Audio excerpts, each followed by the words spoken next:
Okay, itututukan mo.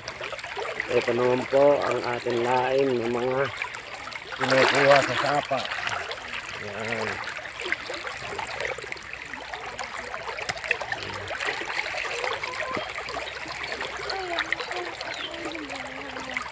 Langoy lang.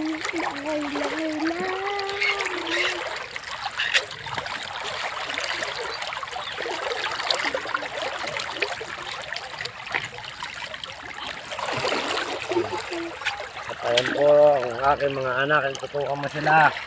Ayan po ang aking anak. At ayan po ang aking pamangkin. Ayun sa gawing dulo. O bungad. Anak ni Resty.